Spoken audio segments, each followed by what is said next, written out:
transparency, honesty. There hasn't been any. Really helped. Well, a heated discussion tonight between the Mayor, Catholic Charities, and the West Hills neighborhood. Dozens of neighbors showing up to express their frustrations for the possible transitional housing at the Quality Inn on Sunset Boulevard. Good evening and thank you for joining us for KREM 2 News at 11 tonight. Let's get started. And things got tense tonight at that town hall meeting between the Mayor, Catholic Charities, and dozens of West Hill neighbors. At issue, a plan to buy the Quality Inn and turn the property into an emergency supportive housing community for up to 100 men and women currently living at the tent city off I-90. KREM 2's Kyle Simchuk was at that meeting. He is live in the newsroom tonight with more on the plan and why neighbors are so frustrated. Kyle?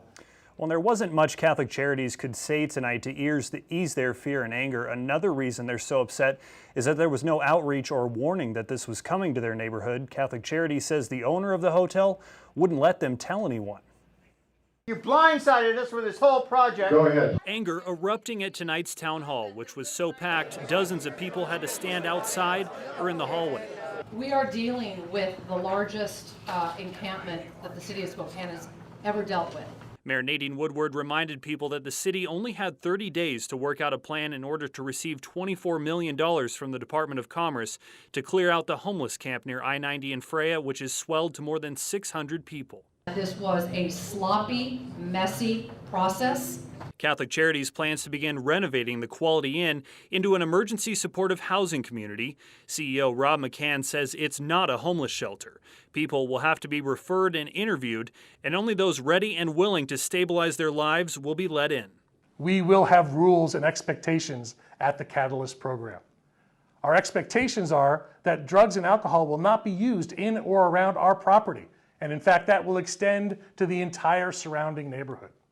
We will remove anyone who does not conform to our expectations about good behavior. There will also be 24/7 security. Still, neighbors worry about the crowd it could attract. There's nothing but criminal activity in that encampment, and you're bringing them to my home.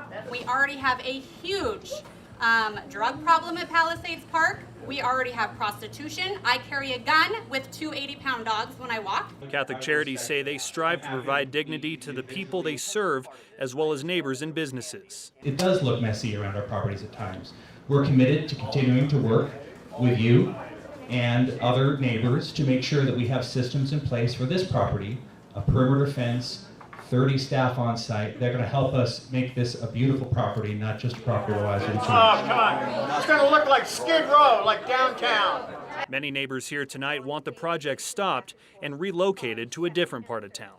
I think we have accepted as a community that sometimes the interests of the marginalized need to be raised up and take precedent, and that's what's happening here.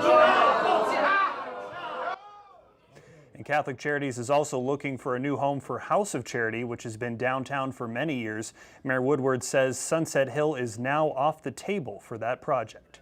In the newsroom, Kyle Simchuk, KREM 2 News. All right, Kyle, thank you very much. And developing tonight, a jury found former Spokane police officer Nathan Nash guilty on 1 count of third-degree rape and 1 count of second-degree rape. He was also found not guilty of unlawful imprisonment. KREM 2's Janelle Finch shares the reaction in the courtroom today. It's been nearly 2 weeks since the start of this trial, and today a verdict was reached. Nash was facing multiple rape charges as well as 1 count of unlawful imprisonment. Today, Nash walked away from the courtroom in handcuffs as the jury found him guilty on 2 counts of rape. The jury reached a verdict just before 5 p.m. As the judge read out the verdicts, Nash was stoic. But Nash's son cried in his mother's arms as Nash was taken out of the courtroom in handcuffs. His wife also came out of the courtroom addressing the media, saying, "The truth will come out. I will make sure the truth comes out." I spoke with Nash's attorney about his reaction to the verdicts. He says he was surprised at the outcome. Obviously disappointed, as in any verdict like that. I thought the split of the verdicts, the not guilties and the guilties, were unusual. But, you know, the jury did their job. Obviously, they worked very hard for 2 days. And so, you know, we go to the next step. And what's next for Nathan Nash, his defense attorney tells me, is appealing these guilty charges, as well as returning to court for the misconduct charge that was severed at the beginning of this trial. They meet in October to discuss the future of that charge. Reporting from the Spokane County Courthouse, Janelle Finch, KREM 2 News. Tonight, the Spokane Police Department has released a statement following Nash's verdict. Spokane Police writing, quote, SPD is grateful the victims of Nathan Nash were afforded some justice today, while we also acknowledge nothing can undo the damage caused. SPD would like to recognize the courage the victims exemplified by coming forward, which enabled the criminal justice system to hold Nash accountable for his conduct. They go on to express that Nash betrayed the oath he took as a public servant.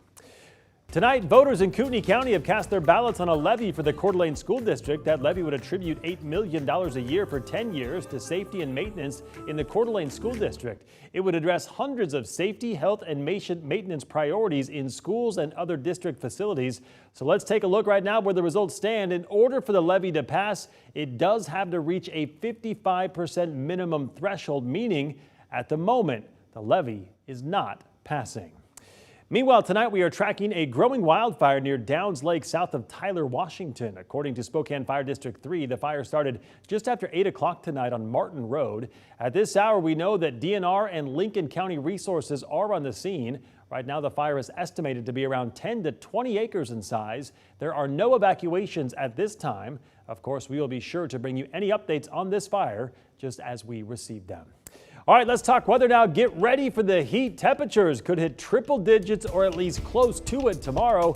Let's get outside to Chief Meteorologist Jeremy the Goo. And Jeremy, it seems like we're probably in some record-setting territory right now, right? Oh, Mark, we are. A few different records. We could be close to record high temperatures tomorrow in parts of the region.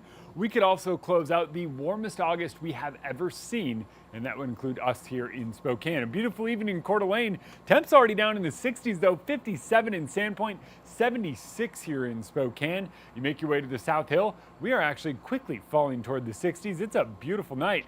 70s out in central Washington, but get this, we topped out at 94 degrees today, making that the 17th time we have done so in the month of August. That is a big deal. In fact, in a normal summer, somewhere between 18 and 19 on average, what we do in terms of 90-degree days. The month of August was no slouch, and it goes out the same way it came in. Heat advisories in effect across much of the inland Northwest. High temps 97 to 105 degrees thanks to that ridge of high pressure that continues to build. That building ridge means more heat, and for us, 99 degrees tomorrow. A couple of isolated thunderstorms, 94 on Thursday and 97 on Friday. All right, Jeremy, thank you very much. We'll check back in with you later in the broadcast.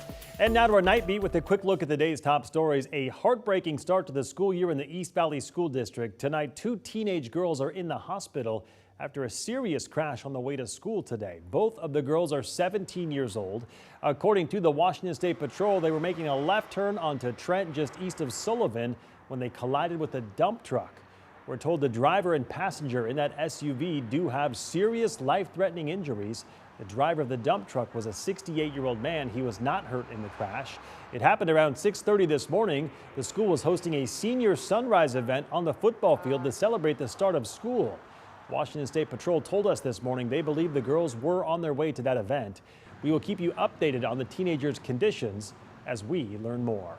The search continues at this hour for a suspected road rage shooter near Chattaroy. Troopers say the shooting happened at around 11 o'clock Saturday night at the intersection of Highway 2 and Denison-Chattaroy Road.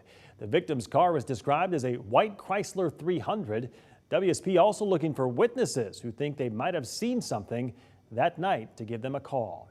Today, a man accused of a deadly road rage shooting pleaded not guilty to murder charges. Trevin Lewis is accused of shooting and killing 34-year-old David Knofle on I-90 back in July. Police say Knofle was heading eastbound on I-90 near the Thor Freya exit when he was shot in the back. A judge previously set the suspect's bond at $1 million. And that was your Night Beat. To learn more about any of these stories, just text us the word NIGHT to 509-448-2000 and we'll send them directly to your phone. All right, don't go to bed just yet. After the break, after months of delays and back and forth, the Trent shelter is expected to open next week. What those at the homeless camp near I-90 are saying about it and whether they plan to go to it, coming up in just 90 seconds.